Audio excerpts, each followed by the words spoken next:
हम एक वेयरहाउस को देखते हैं जहां एक आदमी पहुंचा और वहां पहुंचकर उसने अपने लीडर को बताया कि वह लौट आया है। जैसे ही लीडर ने देखा कि वह वापस आ गया है, लीडर ने उससे पूछा कि उसे इतनी देर क्यों लगी और साथ ही उसे ऑर्डर दिया कि वह जल्दी से बताए कि स्पाइडर नेस्ट में असल में क्या हो रहा है।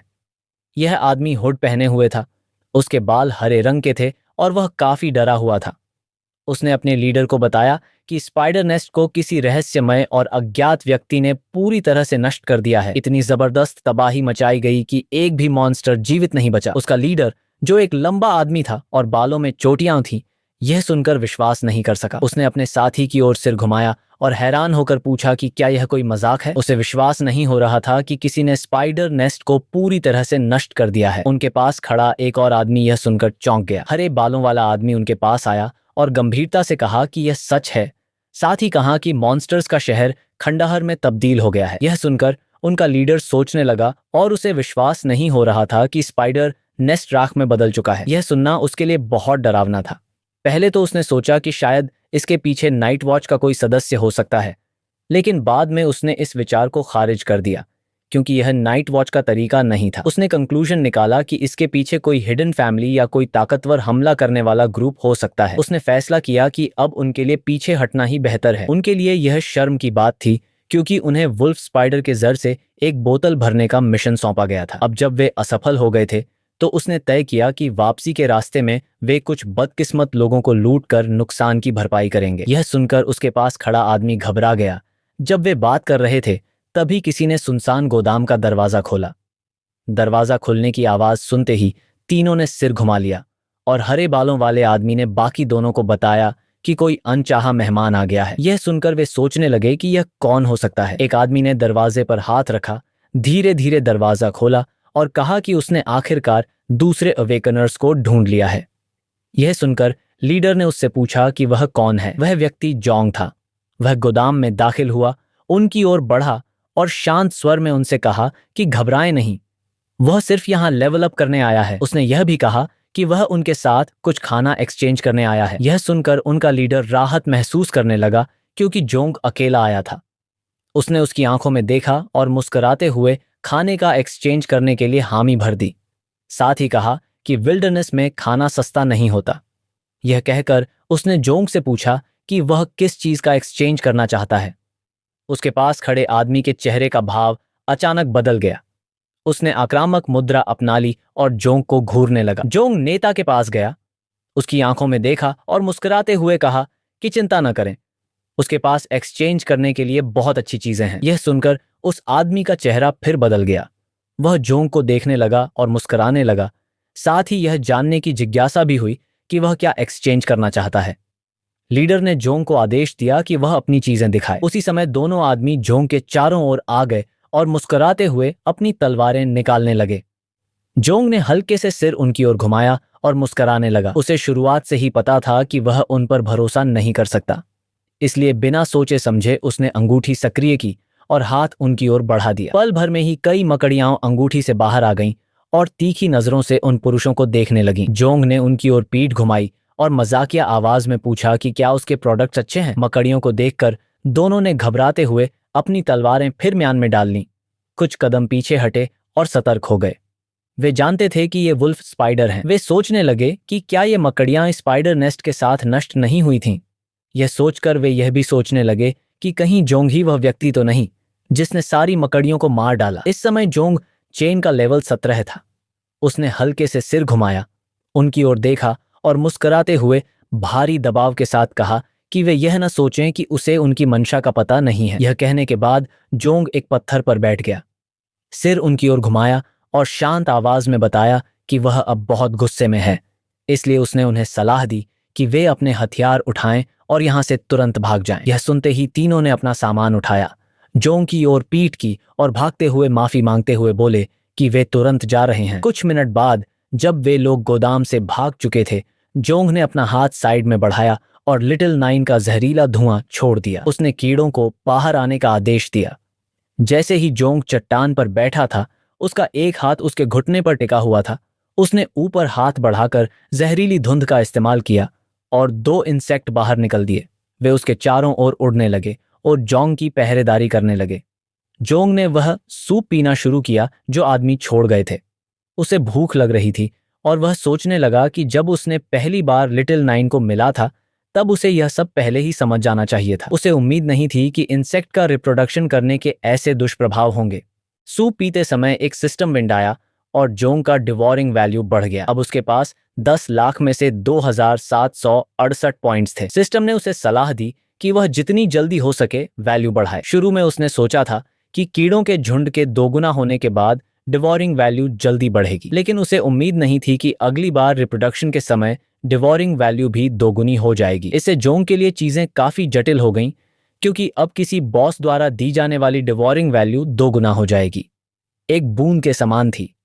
भले ही वह शहर के बाहर सभी बीस्ट नेस्ट्स को नष्ट कर दे, तब भी अगली बार रिप्रोडक्शन के लिए डिवोरिंग वैल्यू भरना संभव नहीं था। जोंग ने नीचे जमीन की ओर देखा और सोच में डूब गया। उसने सुना था कि नाइट वॉच द्वारा नियंत्रित बीस्ट नेस्ट्स और सीक्रेट रियल्म्स सार्वजनिक नहीं किए जाएंगे, जिसका मतलब था कि अगर वह अपने झुंड की डिवोरिंग वैल्यू बढ़ाना चाहता है तो उसे जल्द से जल्द नाइट वॉच में शामिल होना होगा। उसने अपने हाथ की ओर देखा और पाया कि लिटिल नाइन अभी तक नहीं जागी था। यह देखकर उसने जल्दी से निष्कर्ष निकाला कि रिप्रोडक्शन का बोझ कम नहीं है। इसी समय जोंग को किसी की उपस्थिति महसूस हुई। उसकी अभिव्यक्ति तुरंत बदल गई। उसने अपना सिर एक ओर घुमाया और सोचा कि यह व्यक्ति यहाँ क्या कर रहा है। वह खड़ा हो गया, अपनी मुट्ठी कस ली, थोड़ा सिर घुमाया और आक्रामक मुद्रा अपनाई। उसे युद्ध की गंध आ रही थी और महसूस हुआ कि कई लोग उसका पीछा कर रहे हैं। उसे नहीं पता था कि यहाँ क्या हो रहा है और उसे क्यों पीछा किया जा रहा है। कुछ सेकंड बाद एक लड़की जो इनविंसिबल मैजिक इस्तेमाल कर रही थी वेयरहाउस में घुसी, जोंग से टकराई और जमीन पर गिर गई। वह वही लड़की थी जो पहले भी मिली थी।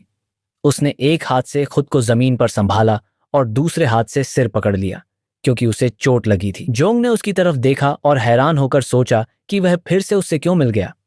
जब लड़की जमीन पर थी, उसने एक हाथ जमीन पर और दूसरा छाती पर रखा, सिर उठाया और जोंग को देखा। तुरंत पहचान लिया कि वह वही लड़का है जो स्पाइडर नेस्ट में मिला था। वह डर के मारे जोंग को देखने लगी और उससे रिक्वेस्ट कि वह किसी को न बताए कि उसने उसे यहाँ देखा है। यह सुनकर जोंग चौंक गया। उसने उसकी तरफ देखा और आश्चर्यचकित हो गया कि वह इतनी पास थी और फिर भी वह उसकी उपस्थिति महसूस नहीं कर सका। उसे जल्दी ही समझ आ गया कि नीले बालों वाला आदमी उसी का पीछा कर रहा था। उसने लड़की को सुरक्षित जगह ले जाने का फैसला किया, लेकिन तभी उसे फिर से किसी की उपस्थिति महसूस हुई। उसने तेजी से सिर घुमाया और वेयर हाउस के प्रवेश द्वार की ओर गंभीरता से देखा। उसे लगा कि अब निकलना में बहुत देर हो चुकी है। कुछ सेकंड बाद कई लोग वेयर हाउस में घुसे, जिनमें जांग ताई और नीले बालों वाला आदमी था जो जायन परिवार का हिस्सा था। वे जोंग और जेन ताई की ओर बढ़े। जेन ताई ने जोंग की पहचान कर ली और डर गया।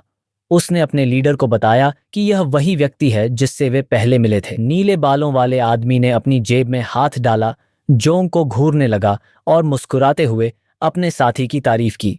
जांग फिर से चट्टान पर बैठ गया, अपने हाथ घुटनों पर रखे और चुप रहा। करीब से देखने पर उस आदमी ने महसूस किया कि यह जगह खाली है और जोंग वास्तव में अकेला ही कैंप लगा के बैठा था। गुस्से से भरी नजरों के साथ जैनाई ने जोंग की ओर देखा और उससे पूछा कि क्या कुछ देर पहले कोई लड़की वेयरहाउस में आई थी।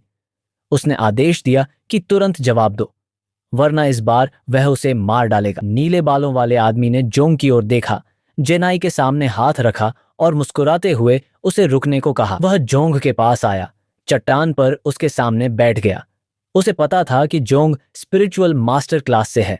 उसने देखा कि जोंग बहुत जल्दी लेवल अप कर गया है पिछली मुलाकात के बाद से, जबकि अभी एक दिन भी नहीं बीता था और वह पहले ही लेवल 16 पर पहुंच गया था।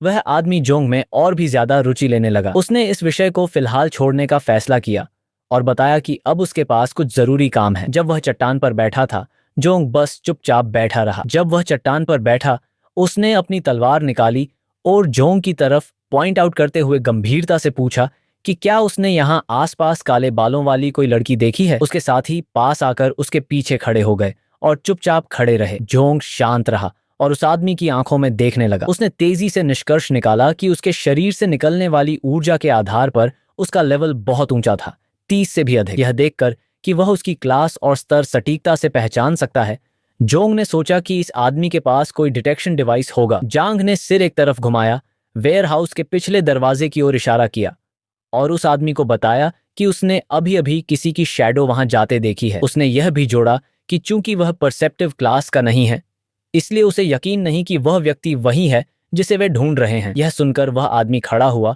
और अस्थिर भाव से उसकी बात मानने लगा। उसने जोंग को और ईमानदार रहने की सलाह भी दी। जोंग ने उसकी ओर मुड़कर हैरानी भरी नजर से देखा। वह खड़ा हुआ, जोंग से पीठ फेर कर थोड़ा सिर घुमाया और उसकी आंखों में घूरते हुए चेतावनी दी, अगर पता चला कि तुमने उस लड़की की मदद की तो जेन एम्पायर की ज़ेजिओ फैमिली तुम्हें नहीं छोड़ेगी। यह सुनकर जेनाई ने भी मुस्कुराते हुए सिर हिलाया। कुछ सेकंड बाद वह आदमी और उसके साथी वेयरहाउस से निकल गए। जांग ने उन्हें जाते देखा और याद किया कि जेन एम्पायर जांगहू का सबसे शक्तिशाली एम्पायर था। उसने नीले बालों वाले आदमी को गहरी नजर से देखा। शहर के कुलों की हिस्ट्री लंबी थी, सभी सामंती अधिकारी थे और वे अक्सर दुनिया में नहीं आते थे जब तक कोई बड़ी आपदा न हो। इस आदमी की शक्ति जोंग के अनुमान से भी अधिक थी और ऐसे व्यक्ति द्वारा याद किया जाना उसके लिए अच्छा नहीं था। थोड़ी देर बाद जोंग ने वेयरहाउस के बाहर देखा, वे लोग जा चुके थे। उसने भी निकलने का फैसला किया। तभी लड़की छिपने की जगह से बाहर आई, जोंग के पास पहुंची और कमर पर हाथ रखकर उसे बचाने के लिए धन्यवाद दिया।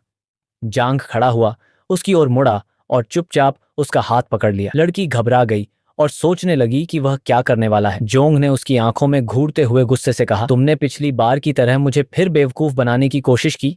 चूंकि मैंने तुम्हारी मदद की है, बताओ तुम इन लोगों के साथ क्यों फंसी हो? लड़की का चेहरा लाल हो गया। उसने बताया कि उसके परिवार पर भारी कर्ज है और वह आदमी उनके सामान को लूटकर सभी को मारना चाहता था। उसने भागने में सफलता पाई, लेकिन अब वह खबर लीक होने के डर से उसका पीछा कर रहा था। उसने पूछा, क्या तुम मुझे चुप कराना चाहोगे? जोंग ने उसका हाथ छोड़ दिया, पीठ फेरी और चलने लगा। लड़की ने छाती पर हाथ रखकर कहा, मैं तुम्हारी मदद कभी नहीं भूलूंगी, भविष्य में तुम्हारा एहसान चुकाऊंगी। तभी जोंग अचानक रुका, उसकी आंखें खुली, कुछ गलत लगा। लड़की का चेहरा भी डर से सफेद हो गया। उसने बताया, किसी ने वेयरहाउस के चारों ओर बाधा जादू लगा दिया है।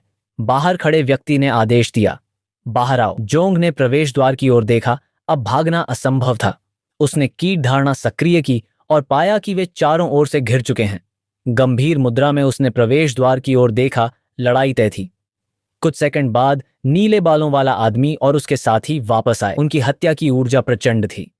उसने जोंग की आंखों में देखकर आदेश दिया, लड़की को सौंप दो।